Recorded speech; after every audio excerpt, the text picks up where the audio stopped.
first, let's start with a bit more on this major meeting at BCP Council later on today. Labour councillors on the council in urban Dorset have called for another rethink on the plans to expand the Royal Bournemouth Hospital. The Labour group is concerned about what it says will be 1 million extra journeys across the conurbation, which is already the third worst place in the UK for gridlock and congestion. Well, our Dorset political reporter is Tristan Pascoe. He's been following every twist and turn along the way of this long-running story, and we'll talk to him in just a mo. We did in the last hour, though, talk to Emma Lang, who's the acting chair of the Labour group at BCP Council, who explained her group's concerns. Under these plans that are being put forward to the planning committee today, we're looking at an extra 1 million journeys at least. Bournemouth's already been rated the third worst place in the UK for gridlock, and anyone who lives local knows how, awful it is around here for traffic. So we have, serious concerns about that, not to mention, the carbon emissions that are sort of associated with those journeys. Explain the maths behind that. Where do you get to that figure of 1 million journeys being caused by this reorganisation?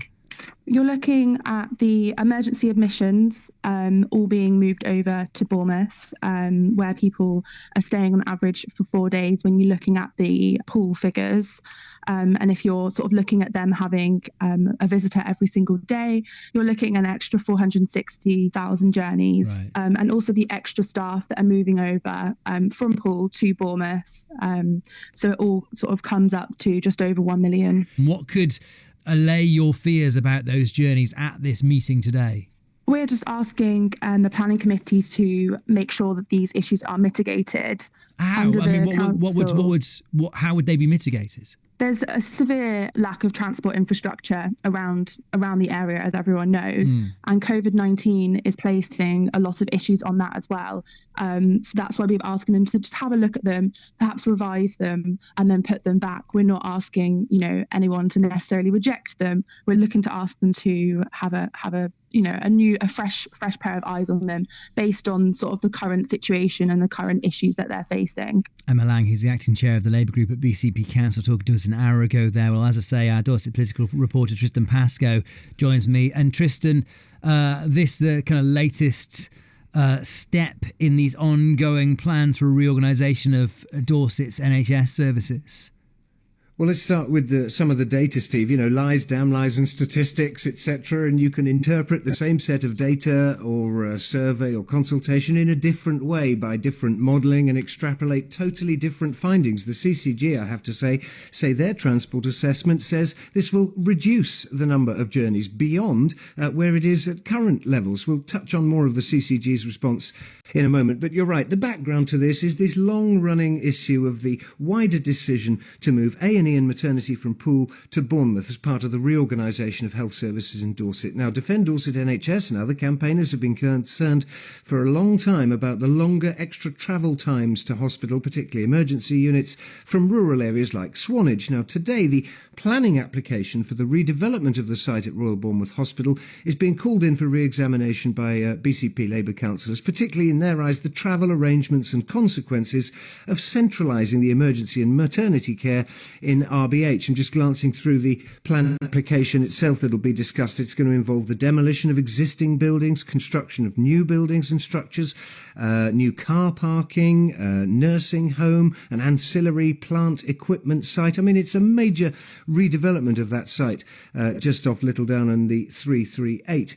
Now, as I say, the interpretation of the data can be looked at different ways. You've got the CCG saying it'll actually reduce journeys with this whole reorganisation if you factor in the Poole end of it, which will become the centre for main planned operations. But the council today and the planning committee will be looking at this. Labour, as you've heard, in Dorset have calculated an extra 1 million journeys, they think, from this shake-up of health services in Dorset, particularly that area around Littledown, Cooperdene roundabout. It is already, for anyone who drives on the 338, it is extremely congested.